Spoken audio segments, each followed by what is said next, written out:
रणमो लोये सव्वसाहुणम। जय जिनेन्द्र। सिद्ध चक्र के इस एपिसोड में एक बात लाए हैं हम, और एक ऐसी बात लाए हैं जो जैन बंधु, जो जैन श्रावक अपने ड्राइंग रूम में करते हैं कभी कभी। और वो बातचीत बड़ी खास होती है। वो बातचीत चूंकि उसमें कहीं कोई प्रदर्शन नहीं होता, उसमें कोई आग्रह नहीं होता। अगर वो लंबी चल जाए तो अभी 2 रोज पहले एक बातचीत उसमें शामिल होने का मौका मिला, अनौपचारिक बातचीत में।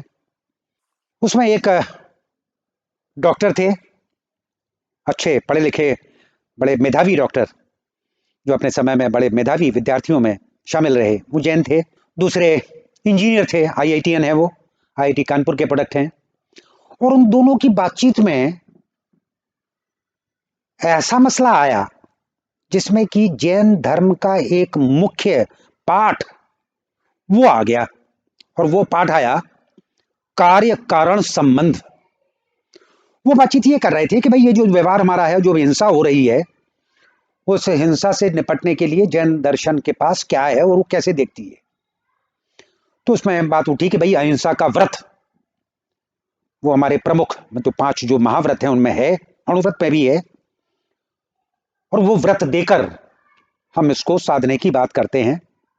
और एक जैन श्रावक का, एक जैन धर्म अनुयायी का जो महत्वपूर्ण ये व्रत है, वो बड़े काम का है समाज के लिए।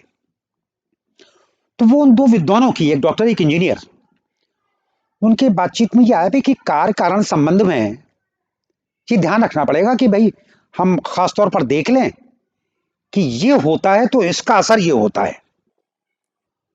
तो जो होता है और उसका जो असर होता है, उस असर को हम बोलते हैं कार्य, और जिसकी वजह से होता है उसको बोलते हैं हम कारण। तो कार्य कारण संबंध हमारे जैन शास्त्री, हमारे जैन विद्वान, बहुत बड़े जो पूज्य आचार्य हैं, वो इन विषयों पर चर्चा करते हैं कई बार। तो वैसी चर्चा हम 2 आधुनिक विज्ञान के जो विद्यार्थी हैं, हालांकि काफी उम्र है उनकी सुन रहे थे।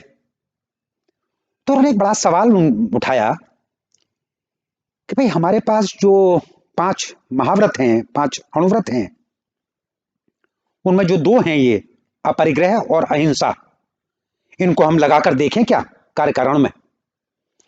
तो बात ये निकली कि अहिंसा व्रत से क्या अपरिग्रह को साधा जा सकता है। और फिर पलट के देखा गया कि क्या अपरिग्रह से हिंसा को साधा जा सकता है।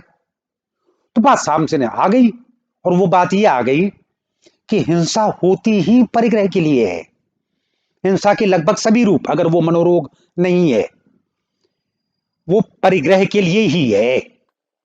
यानी अगर किसी में परिग्रह नहीं है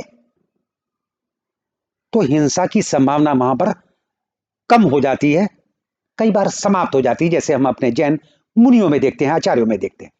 क्योंकि उन्होंने जो अहिंसा का व्रत लिया, तो वो शायद इसीलिए संभव हो पाया कि उन्होंने अपरिग्रह का व्रत पहले लिया, और उसके बाद उनकी फिर कोई गुंजाइश नहीं बचती, कोई भी क्रोध आने की, कहीं पर कोई हिंसक होने की कोई स्थिति नहीं बचती। किसके लिए हिंसा करेंगे अगर परिग्रह नहीं।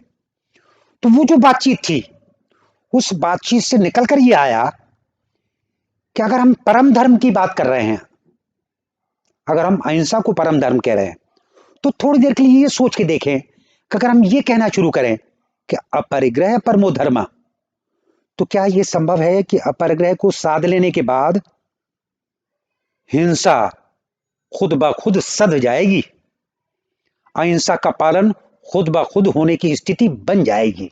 ये बात वो बड़ी महत्वपूर्ण सी बात मुझे लगी। मैं भी उसमें शामिल हुआ। एक अपराध शास्त्री जो मेरा अनुभव है, मैंने भी अपने सामने उनके बीच में रखा चाय पीते हुए, और बड़ी अच्छी बातचीत थी। और बड़ी खास बात यह थी कि कहीं कोई विवाद नहीं हुआ। आमतौर पर जो हम जैन लोग हैं, जिसको ये मानकर चलते हैं कि नहीं ये भी सही है, ये भी सही है, ये इस लिहाज से सही है, ये इस लिहाज से सही है, अनेकांत हम मानते हैं। और अपनी जो भी विमर्श है, जो बातचीत है, उस बातचीत में स्यादवाद की प्रणाली को अपनाते हैं कि किस तरह से इसको कहा जाए। तो मैंने देखा कि वो 2 वे लोग, जो एक इंजीनियर थे, एक डॉक्टर थे, एक मैं था, उसमें कहीं कोई विवाद, कहीं कोई बहुत ज्यादा आग्रह, एक दूसरे को नकारने का भाव वो आ ही नहीं पाया। कोई जरूरी नहीं कि यही बात हो, ऐसी ही बातें अगर आगे चलती रहें। आज इतना ही, आगे इस तरह के कोई प्रकरण आपके सामने लाते रहेंगे। धन्यवाद।